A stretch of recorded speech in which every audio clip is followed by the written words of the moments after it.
વાર લાગે સાહેબ કરે છે બધે આવે પછી બધે કરવાના ચાલો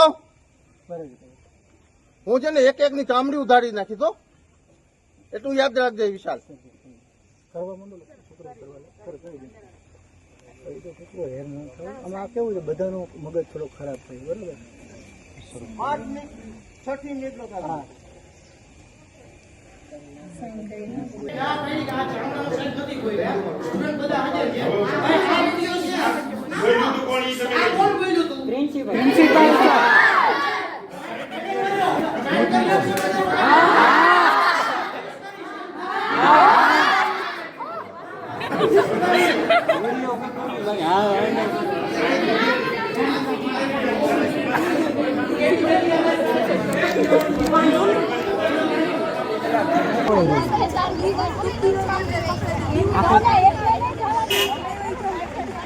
આખો ક્લાસ ભેગો મૂંગણ શું છે કરે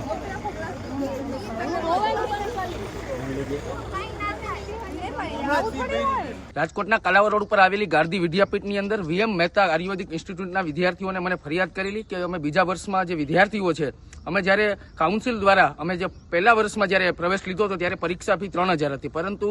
આ જે સંચાલક છે એ શાળા સંચાલક મંડળના અને ભાજપના આગેવાન ડીવી મહેતા છે અને વિદ્યાર્થીઓ પાસેથી જે નિયમ અનુસાર જે ફી લેવામાં આવે તેનાથી વધુ 60,000 પરીક્ષા ફીના નામે એ અમારી પાસેથી ફી વસૂલાત કરે છે. એટલે વિદ્યાર્થીઓએ જે કાઉન્સિલનું જે ઇન્સ્પેક્શન આવે એમાં ફરિયાદ કરેલી, એટલે જામનગરની આયુર્વેદિક યુનિવર્સિટી દ્વારા તપાસની ટીમ આવેલી. જ્યારે તપાસની ટીમ આવેલી ત્યારે આ ડીવી મહેતા અને તેના ટટ્ટુએ વિદ્યાર્થીઓને એવું દબાણ કરેલું કે તમને કોઈ તપાસ ટીમ આવે તમારે એમ જ કહેવાનું અમારી પાસે એક પણ જાતની રૂપિયાની વધારાની ફી લેવામાં નથી આવતી. એ બાદ 60,000 જે દર વર્ષે વધુ લેવામાં આવતા હતા એની જગ્યાએ 30,000 કહ્યું છે અને વિદ્યાર્થીઓ પાસે દબાણપૂર્વક એવું લખાવવામાં આવ્યું છે કે તમને અમે પૈસા પરત આપી દીધા છે. આવા લગભગ 1 થી 4 વર્ષના તમામ વિદ્યાર્થીઓ પાસેથી 60,000 એટલે દર વર્ષે 60,000 એટલે 4 વર્ષના 2.5 લાખ રૂપિયા વધારાની ફી નિયમ વિરુદ્ધ વસૂલાત કરવામાં આવે છે. અને આજે તમામ વિદ્યાર્થીઓ અને વાલીઓએ યુનિવર્સિટી ખાતે ના જે કેમ્પસના પટાંગણની અંદર વિરોધ કરેલો છે અને તેના પ્રિન્સિપાલ દ્વારા વિદ્યાર્થીઓને આ બાબતે વિરોધ ન કરે તે માટે માનસિક ટોર્ચર કરવામાં આવે છે, ધાક ધમકીઓ આપવામાં આવે છે. આ ફી ડીવી મહેતા અને તેના ટપ્પુઓ દ્વારા